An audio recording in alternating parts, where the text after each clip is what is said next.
Hey everyone, welcome to the YakChat channel. Today we're going to show you how to add the YakChat app to your Webex side panel in just a few simple steps. First, open Webex and look at the left side panel. Click on the three dots to open the Options menu.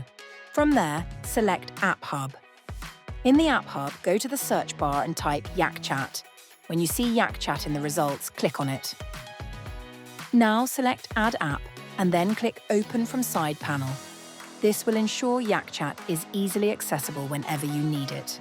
You should now see the YakChat logo in your Webex side panel.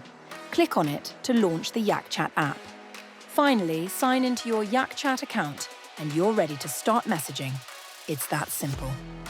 And that's it! You've successfully added YakChat to your Webex side panel.